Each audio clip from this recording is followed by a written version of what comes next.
భారతదేశంలో ఉగ్రవాదుల యొక్క చర్యలతో భారతదేశంలో ఉన్నటువంటి ప్రతి ఒక్కరూ భారతీయులు హైందవ సంస్కృతిని కలిగిన వాళ్ళందరూ కూడా ఒక్కసారి ఉలిక్కిపడ్డారు. భారతదేశంలో ఉగ్రవాదానికి స్థానం లేదు. ఉగ్రవాదాన్ని ఉక్కుపాదంతో అణిచివేసేటువంటి మన ప్రధానమంత్రి శ్రీ నరేంద్ర మోడీ గారి నాయకత్వంలో ఈ దేశం అగ్ర రాజ్యాల సరసన నిలబడబోయేటప్పుడు ఈ దేశంలో ప్రతి ఒక్కరికి భద్రత ఉంది అని చెప్పేటువంటి తరుణంలో ఆర్థికంగా ఈ దేశం ఉన్నత స్థాయి ఎదిగేటువంటి పరిస్థితుల్లో ఓర్వలేనటువంటి ఉగ్రవాద సంస్థలు భారతదేశంలోని ఒక ప్రాంతంలో పర్యాటకులుగా ఈ దేశంలో అనేకమైనటువంటి స్థలాలను సందర్శించడం, అక్కడ ఈ ఉగ్రవాద చర్యలకి పాల్పడడం, దేశంలోనే 28 మందిని పేర్లు అడిగి మతం అడిగి నీ దేశం ఏదని అడిగి కాల్చి చంపడం అనేది భారతదేశంలో గతంలో ఎన్నడూ వినలేదు, గతంలో ఎన్నడూ కూడా ఎవరు ఊహించినటువంటి. ఎప్పుడైనా జవాన్లకి ఉగ్రవాద సంస్థలకి మధ్య పోరాటాలు చూసామే కానీ సామాన్య భారతీయుల మీద దాడులు అనేటువంటిది మొట్టమొదటిసారి ఈరోజు చూడడం జరిగింది. బాధాకరం, 28 మంది అక్కడికక్కడనే హతమయ్యారు. అక్కడ పేర్లు అడిగి మరీ కాల్చి చంపారు. కాల్చి చంపడం, వారి కుటుంబ సభ్యులను పక్కన పెట్టుకొని మీరు చూడండి, చూసి మరీ పోయి మీ అగ్రనాయకులకి చెప్పండి, ప్రధానమంత్రికి చెప్పండి, ముఖ్యమంత్రికి చెప్పండి అని చెప్పి మరీ కాల్చి చంపడం అనేది హేయమైనటువంటి చర్య. ఇది ఏ ఒక్కరు కూడా దీన్ని సమర్థించరు. ఈ దేశంలోనే కాదు, ప్రపంచ దేశాలన్నీ ఇవాళ భారతదేశం వైపు చూస్తుంది. ఈ ఉగ్రవాద సంస్థల్ని అణిచివేయడానికి మేము తోడుగా ఉన్నామని చెప్పి ఇవాళ ముందుకు వచ్చేటువంటి పరిస్థితి. ఈ పరిస్థితుల్లో మన ఆంధ్రప్రదేశ్ రాష్ట్రంలో ఇద్దరు చనిపోవడం అనేటువంటిది, ఒకరు విశాఖపట్నం, మరొకరు మన కావలి. విశాఖపట్నంలో కూడా వారి బిడ్డలు ఇంకా విదేశాల నుంచి రాలేదు. నిన్ననే గౌరవ ముఖ్యమంత్రి చంద్రబాబు నాయుడు గారు అక్కడికి వెళ్ళి పరామర్శించి రాష్ట్ర ప్రభుత్వంలోని 2 మంత్రుల్ని, హోంమంత్రితో సహా అక్కడనే ఉండి చివరి వరకు అంత్యక్రియలు జరిగే వరకు ఉండి రమ్మని చెప్పి వారికి ఆదేశాలు ఇచ్చారు. ఇవాళ ఉదయమే మిత్రుడు మధుసూదన్ పార్థివ దేహం ఇక్కడికి వచ్చినప్పుడు జిల్లా అధికార యంత్రాంగం అంతా ఇక్కడే ఉంది. రాష్ట్ర ప్రభుత్వ ప్రతినిధులుగా మేమందరం రావడం జరిగింది. ఇవాళ ఆరోగ్య శాఖ మంత్రి గారు సత్యకుమార్ యాదవ్ గారు, అలాగే శాసనసభ్యులు చంద్రమోహన్ రెడ్డి గారు, కృష్ణారెడ్డి గారు, అలాగే ఇప్పుడు డిప్యూటీ సీఎం గారు అయినటువంటి పవన్ కళ్యాణ్ గారు, నాదెండ్ల మనోహర్ గారు కూడా వారు వచ్చి పరామర్శించి వారికి అన్ని రకాలుగా తోడుంటామన్న హామీ ఇవ్వడం జరిగింది. ఇది ఒక అనూహ్యమైనటువంటి పరిస్థితి. భారతదేశంలో జరగకూడనటువంటి శాంతి సామరస్యాలకి అందరం అన్నదమ్ముల్లాగా ముందడుగు వేయాలని ఎప్పుడూ అందరం కలిసి భారత రాజ్యాంగంలో మనము ఒకళ్ళమని చెప్పి నడిచేటువంటి ఈ దేశంలో ఇలాంటి ఉగ్రవాద చర్య, ఏమైనటువంటి చర్య, ఏ ఒక్కరూ సభ్య సమాజంలో దీన్ని సమర్థించడానికి వీలు కాదు. మనలాంటి దేశంలో స్నేహపూర్వక వాతావరణం, అన్నదమ్ముల్లాగా అన్ని మతాల వాళ్ళం కలిసి తిరిగే సమయం, ఇప్పుడు ఇలాంటి పరిస్థితి రావడం. అందుకని ఇవాళ భారతదేశమంతా ఈ ఉగ్రవాద చర్యలో నష్టపోయినటువంటి అన్ని కుటుంబాలకి భారత ప్రభుత్వంతో రాష్ట్ర ప్రభుత్వాలు కలిసి మేమున్నాం మీకు తోడుగా అని చెప్పి ఒక భరోసా, ఒక ఆత్మస్థైర్యాన్ని ఆ కుటుంబాలకు కలిగించడానికే ఇవాళ ప్రభుత్వ ప్రతినిధులుగా మేమందరం వచ్చాం. ఈరోజు ఇక్కడ కూడా చంద్రబాబు నాయుడు గారి ఆదేశాలతో కూటమి నాయకులం అందరం కలిసి వచ్చాం. ఇక్కడ ఆ కుటుంబాన్ని మళ్ళీ మరియు మనకున్నటువంటి దానిలో నాకు మరీ బాధాకరమైన విషయం ఏంటంటే, మధుసూదన్ భార్య, వాళ్ళ అమ్మ నాన్న వాళ్ళందరూ నిరంతరం నెల్లూరు మున్సిపాలిటీలో మా పక్క వీధిలో ఉండి మాకు చిన్నప్పటి నుంచి కలిసిమెలిసి తిరిగినటువంటి వాళ్ళు ఇక్కడికి వచ్చి చూసిన తర్వాత మరీ హృదయ విదారకంగా ఉంది ఆ కుటుంబాల పరిస్థితి. ఎప్పుడూ మాతోటి అనేక విషయాల్లో కలిసి నడిచినటువంటి కుటుంబాలు ఇవాళ ఆ బిడ్డను చూస్తుంటే నా సొంత కుటుంబంలో మనిషిని పోగొట్టుకున్న బాధ కలుగుతూ ఉంది. ఇది ఎవరికైనా సహజంగా జరిగేది. ఇవాళ రాష్ట్ర ప్రభుత్వం నుంచి ఇప్పటికే ముఖ్యమంత్రి గారు ఇటువంటి పరిస్థితుల్లో కావలసినటువంటి అన్ని రకాల సహాయాలని ఆ నష్టపోయిన కుటుంబాలకి మేము తోడుగా ఉంటాం, వాళ్ళని ఆదరిస్తామని చెప్పడం జరిగింది. అవసరానికి కావాల్సినటువంటి ప్రభుత్వం నుంచి జిల్లా కలెక్టర్ గారిని ఆదేశించి 10 లక్షల రూపాయలు ఆ కుటుంబానికి ఇవ్వమని చెప్పి నిన్న విశాఖపట్నంలో ఇవాళ మన కావల్లో కూడా ఇవ్వడం జరుగుతుంది. ఈ డబ్బు వారికి ఏదో ఉపయోగపడుతుందని కాదు, కష్ట సమయంలో ఉన్న కుటుంబానికి రాష్ట్ర ప్రభుత్వం ప్రస్తుతం ఇచ్చేటువంటిది. రాష్ట్ర ప్రభుత్వం తోడుగా ఉంటుంది, ఆ యొక్క బిడ్డలకి అండగా ఉండి వారి భవిష్యత్తుకి ఏ అవసరం ఉన్నా సరే ఇవాళ కూటమి ప్రభుత్వం ఆంధ్రప్రదేశ్లో చంద్రబాబు నాయుడు గారి నాయకత్వంలో, పవన్ కళ్యాణ్ గారి నాయకత్వంలో, అలాగే భారతదేశ ప్రధానిగా శ్రీ నరేంద్ర మోడీ గారి నాయకత్వంలో ఒక్కటిగా నిలుస్తాం, ఈ కుటుంబాలకి అండగా ఉంటామని చెప్పి నేను ఈ సందర్భంగా తెలియజేస్తూ మధుసూదన్కి నిండు నివాళులను అర్పిస్తూ ఆ కుటుంబానికి ఆత్మస్థైర్యాన్ని ప్రసాదించమని, ఆ కుటుంబంలో ఉన్నటువంటి పెద్దలు మధుసూదన్ తల్లి తండ్రి, అలాగే మధుసూదన్ యొక్క అత్త మామలు అందరూ పెద్దవాళ్ళు, పాపం వాళ్ళని చూస్తేనే బాధ కలిగే పరిస్థితి.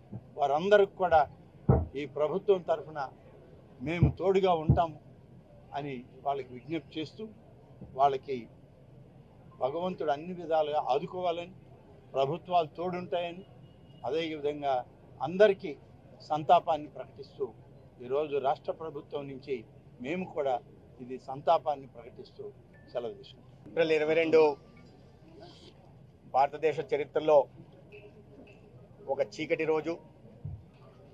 145 కోట్ల భారతీయులు కన్నీటి పర్యంతమైన రోజు. కొంతమంది పిరికి పందలు పర్యాటకం కోసం బెళగావ్ జిల్లాకు వచ్చిన కొంతమందిని మతం పేరుతో అతి పాశవికంగా కాల్చి చంపి ఇవాళ భారతీయుల మనోధైర్యాన్ని దెబ్బతీసే దిశగా ప్రయత్నాలు చేశారు. ఆ మారణ హోమంలో అమరులైన ప్రతి ఒక్కరి స్మృతికి నివాళులర్పించుకుంటూ వారి కుటుంబ సభ్యులకి ప్రగాఢ సానుభూతిని తెలియజేస్తూ వారికి సద్గతులు కలగాలని భగవంతుని కోరుకుంటున్నారు. అదేవిధంగా 28 మంది మొత్తం ప్రాణాలు కోల్పోతే ఆంధ్రప్రదేశ్కి సంబంధించిన 2 విశాఖపట్నంకి సంబంధించిన చంద్రమౌళి గారు, కావలికి సంబంధించిన మధుసూదన్ గారు కూడా ఈ అమానవీయ దాడిలో ప్రాణాలు కోల్పోవడం అత్యంత బాధాకరం. వారికి కేంద్ర రాష్ట్ర ప్రభుత్వాలు అండగా నిలుస్తాయి.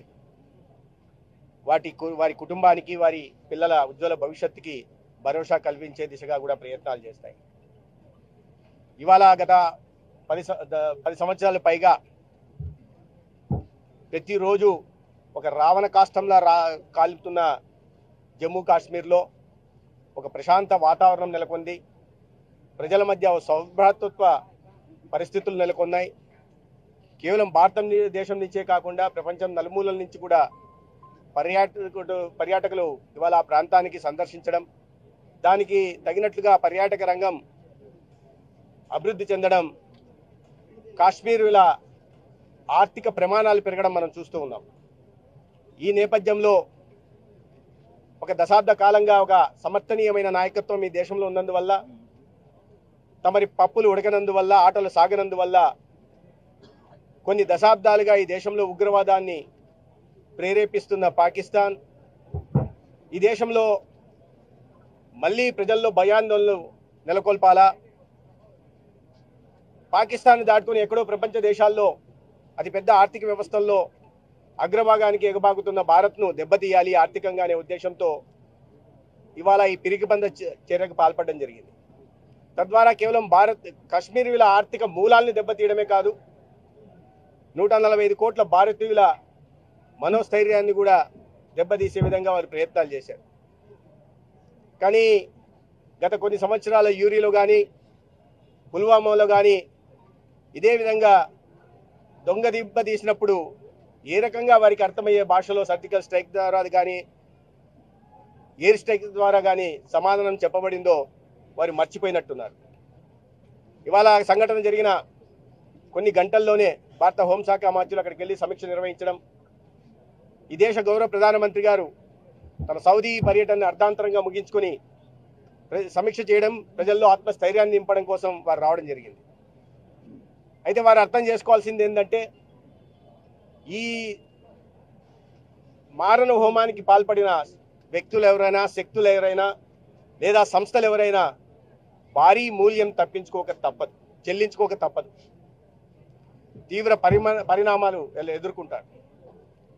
అత్యంత అమానవీయమైన దాడి, భార్య ఎదురుగా భర్తను హతమార్చడం, పిల్లల ఎదురుగా తండ్రిని కాల్చి చంపడం, తన కళ్ళ ముందు భర్త, ఇప్పుడు ఇదే చూసాం, సతీమణి చెప్తున్నారు, చెయ్యిలో చెయ్యి పట్టుకొని ఉంటే బుల్లెట్ల వర్షం కురిపించి చంపేశారు. జీవితకాలం ఆవిడ మానసిక స్థితి ఎలా ఉంటుంది? కళ్ళ ఎదురుగా అత్యంత పాశవికంగా తండ్రిని హతమారుస్తుంటే దాని దుష్పరిమాణం వారి పిల్లల భవిష్యత్తు మీద ఎలా ఉంటుందనే విషయాన్ని దేశ ప్రజలు గమనించాల్సి ఉంది. ఇదే సమయం దేశ ప్రజలందరూ సంఘటితంగా ఉండాలా, సమర్థ నాయకత్వం ఉంది, సంఘటితంగా ఉండాలా. ఆ సంఘటితం అనేది 2 రోజులుగా మనం చూస్తున్నాం. ఈ దేశ సౌభ్రాతృత్వానికి కానీ సమైక్యతకు కానీ ఎక్కడైనా ఏదన్నా వికాదం వాటిల్లితే 145 కోట్ల ప్రజలు కులాలకు అతీతంగా మతాలకు అతీతంగా ఒకటే నిలుస్తారని, ఒక గొంతుకై ప్రశ్నిస్తారనే విషయాన్ని ఈ ఉగ్రవాదాన్ని ప్రేరేపిస్తున్న దేశాలకు తెలియాలా. అదే ప్రపంచ దేశాలకు కూడా ఒక సంకేతం వెళ్లాల్సిన అవసరం. ఈ సందర్భంగా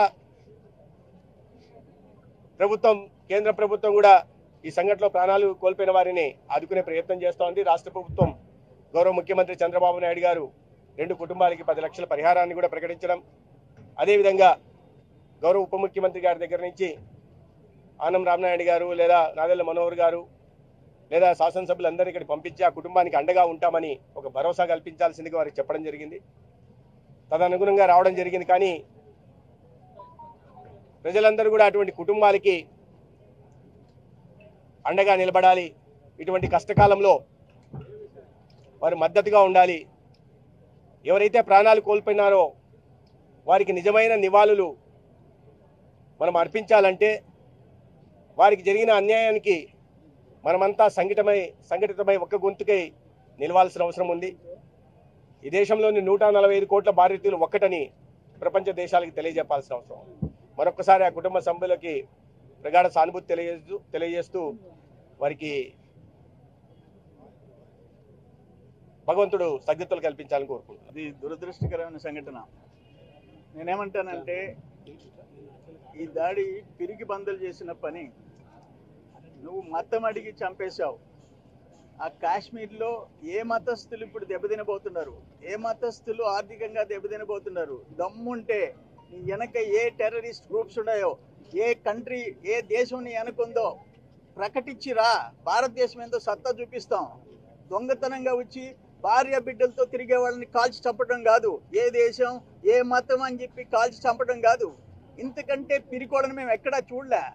మీరు ఈరోజు భారతదేశం ప్రపంచంలో ఈ సంఘటన మీద ఒక హిందువులు కాదు, ఒక ముస్లింలు కాదు, ఒక క్రైస్తవులు కాదు, అన్ని మతస్థులు అందరూ బాధపడే విషయం ఇది. ఏం చేయాలనుకుంటున్నారు మీరు? ఎవడు మీ వెనక ఏ కంట్రీయో చెప్పు చెప్పు, అది చంపేసి మోడీకి చెప్పుకో, ప్రధానమంత్రికి చెప్పుకో అని చెప్తారా మీరు? మీరు ఒక మనిషి జాతే? మీకు ఎవడు మీకు సపోర్ట్ చేసేవాడు? మీ వెనకుండేవాళ్ళు. అందుకని డెఫినెట్గా అనుభవించి తీరుతారు. భారతదేశం జోలికి వచ్చిన వాళ్ళని ఎవరిని వదిలిపెట్టే ప్రసక్తిలా అంత వెనకబడి లేము. భారతదేశం అంటే సత్తా ఏందో చూపిస్తాడు మా ప్రధానమంత్రి మోడీ గారు.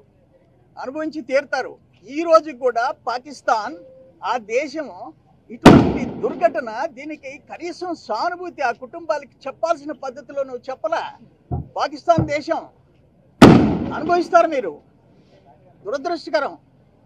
మసూద్ గారికి ఆత్మశాంతి కలగాలని, అక్కడ చంద్రమౌళి గారికి ఆత్మశాంతి కలగాలని, ఆ 28 కుటుంబాలకి భగవంతుడు మనోధైర్యాన్ని కల్పించాలని కోరుకుంటున్నాం. మరిన్ని వీడియోస్ కోసం ఛానల్ ని సబ్స్క్రైబ్ చేయండి. లేటెస్ట్ అప్డేట్స్ కోసం వాట్సాప్ ఛానల్ ని ఫాలో అవ్వండి. ఆ లింక్ డిస్క్రిప్షన్ లో ఉంది.